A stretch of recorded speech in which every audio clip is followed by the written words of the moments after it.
और कांग्रेस नेता राहुल गांधी एक बार फिर से अपने बयानों को लेकर सुर्खियों में हैं। महाराष्ट्र में पिछले साल हुए विधानसभा चुनाव में धांधली के आरोपों को चुनाव आयोग ने खारिज किया, तो बीजेपी ने तंज कसा। बिहार चुनाव से पहले इस बार पलटवार के मायने निकाले जा रहे हैं।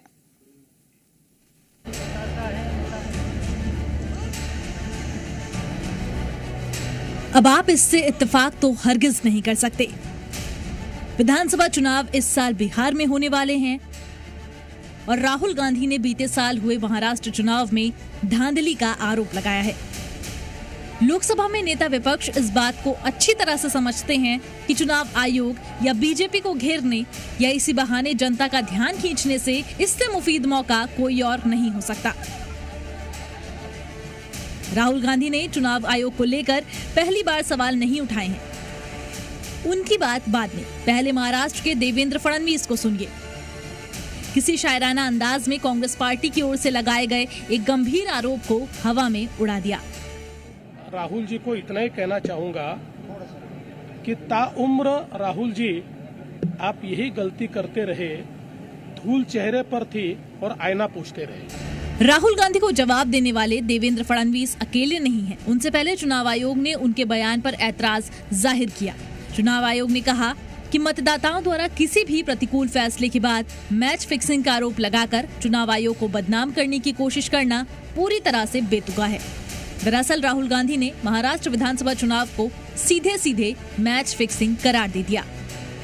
आरोप लगाया कि 2024 के महाराष्ट्र विधानसभा चुनाव में धांधली इतने निचले स्तर पर पहुंच गई कि इसका अनुमान लगाना मुश्किल है। राहुल गांधी के मुताबिक मैच फिक्स करने वाली टीम मैच तो जीत सकती है, लेकिन इससे जुड़े संस्थानों में भरोसा हमेशा के लिए खत्म हो जाता है। राहुल गांधी आगे बढ़े और आरोप लगाया कि चुनाव में मैच फिक्सिंग किसी भी लोकतंत्र के लिए जहर की तरह है। ऐसा नहीं है कि राहुल गांधी ने आरोप लगाया और चुप बैठ गए। उनकी पार्टी के नेता मीडिया में सामने आए और इसी के साथ बीजेपी को भी कटघरे में खड़ा कर दिया।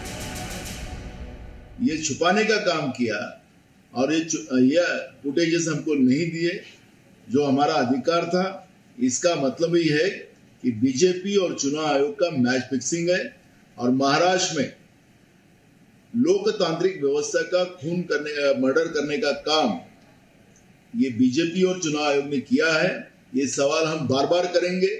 हमने माननीय सुप्रीम कोर्ट में भी इसकी दस्तक दी है। यानी कांग्रेस की लड़ाई थमने वाली नहीं है। चुनाव आयोग पर सवाल उठाना आसान नहीं है, इसलिए कोर्ट में भी लड़ने की तैयारी है।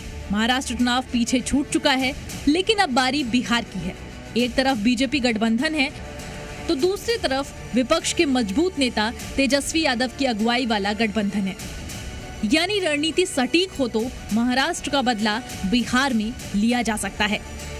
ब्यूरो रिपोर्ट, जी मीडिया।